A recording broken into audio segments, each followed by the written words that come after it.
We've tried to create it. I will emphasize that this is still in process. Horizontal services. We found out that a lot of the services that the citizens need are cross-government. If someone wants to open a new business, he had to work with 7 different ministries and agencies. If someone has a new baby, he has to inform 12 different agencies. Each of them has their own forms and their own processes, and the activity, once it's digital, and we had the advantage of that being developed on a central server, allowed us very quickly to create cross-government activities, so a person can update only once or process a process that goes throughout the government, moving from side to side. Government sometimes forgets it uses the citizen as a delivery man, moving one paper from one agency to another. In a digital age, you can get technology to do that, and the processes are running across the government. This is a complicated thing to do because of the differences in vocabulary and data formatting across the government, so we're still on the way with that. That made the need for identification and signature.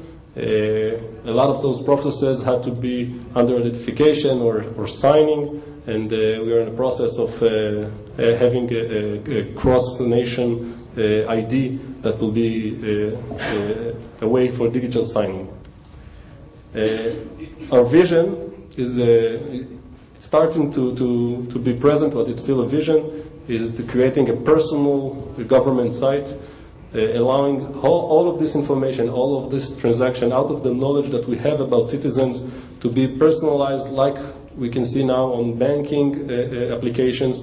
I want to be able to see all the transactions I've done, all the things that are relevant for me, depending on geography and on demographic information. And again, this is on the way.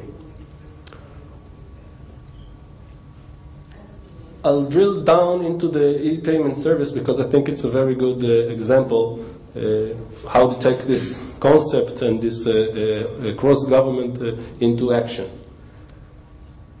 The e-payment was started with free payments that we said, okay, instead of each government agency doing by himself, let's try to do it together.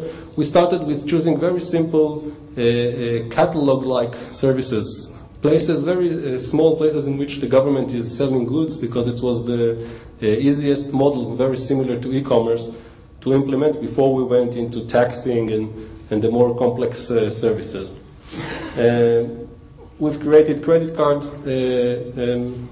payments, and we worked with the bank because credit cards are always limited because of the fees are getting irrational after a sum. We created a bank transfer that is unlimited for taxing and other purposes.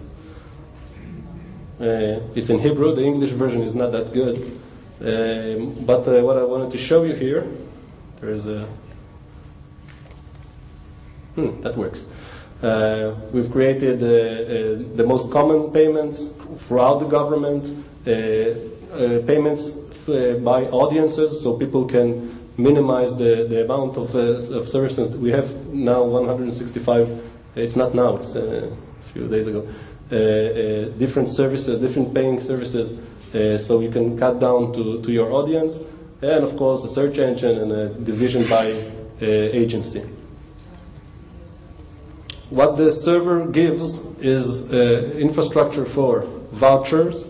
Okay, we discovered most of the payments in the government are basically a voucher. The government is sending you a paper saying you have to pay this and that.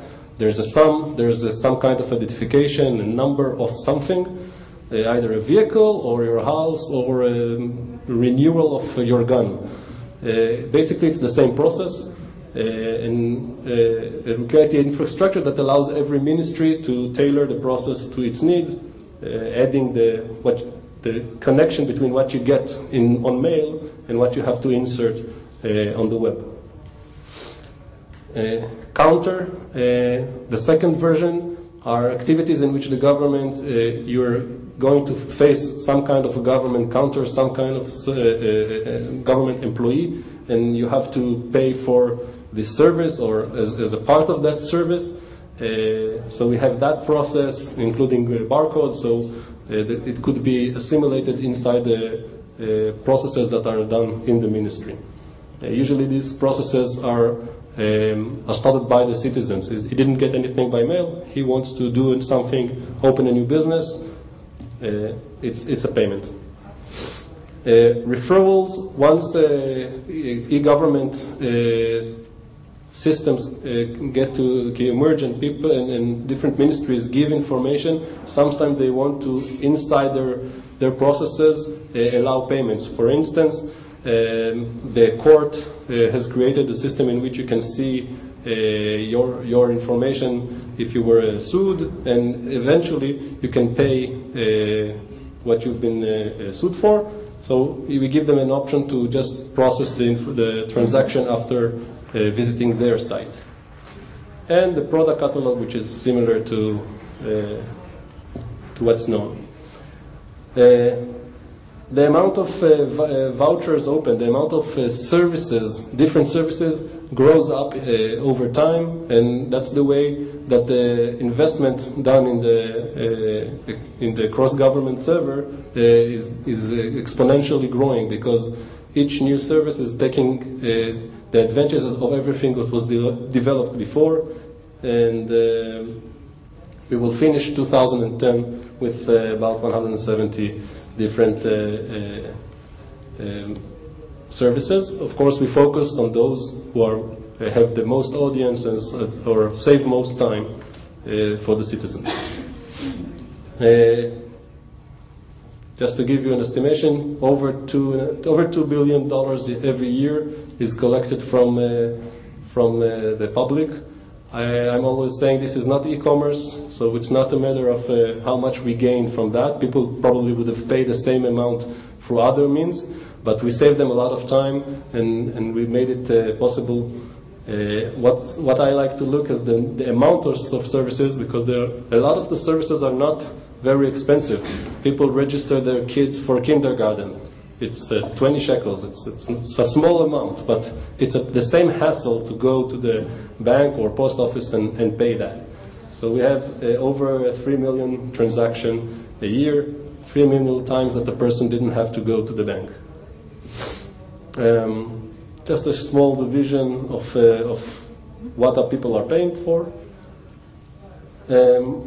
What we've done is create a product out of this service. So this will be the next version of the Israeli site, and now we're working on taking the same technology and creating centralized servers in other countries. 2 more slides. Not that interested. What's important to see is once you do it centrally, a lot of the investment comes back to you again and again. So we allow now payments through credit cards, bank, cellular accounts, standing orders in which you sign, and then the money is drawn from your account through your ISPs, the telecommunication companies. PayPal is now an option to pay through. In internal accounting, this is a nice story. Once we've created these services, agencies from the government said, hey, we want to use that. Okay? For instance, car licensing. The administrative agency inside the government that issues cars for government employees came to us and said, it takes us more time to renew the license of government cars than citizens. That's not logical. But we are not paying. It's just a moving of money inside the government budget. So internal accounting is now a way of paying with the external service that we've created. Of course, you can pay for the internet. Now we have information kiosks that allow payments inside several big agencies that have customer-facing and allow payments through the kiosks. Cellular applications, that's in the iPhone, that allows payments. And we have created an IVR application that runs over our system, so you can do a transaction, a simple transaction, through an IVR. I have more time, Mr. Pentik? Okay. I want to give you 5 insights that we've learned throughout this process. for managers, because we've done that once, and now we're doing it again and again throughout the world, and we see patterns that are very similar on how to create this government startup successful. The first one is understanding the market needs. We invested a lot, both on the citizen side, to understand what bothers them, what are the services that are most relevant, that can be different in different countries, and focusing on that, it gives you a lot of value, gives you the quick wins, gives you the understanding of what really have an impact.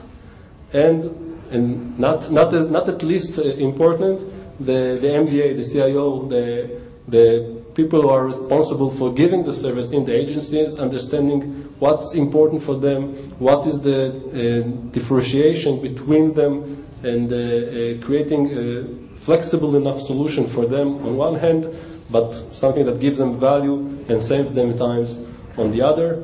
It's not a joke, it's true, but there's a saying in our team that for a ministry to use our services, it has to be 10 times cheaper than it would do it by itself. Because if it's only half, it will do it by itself.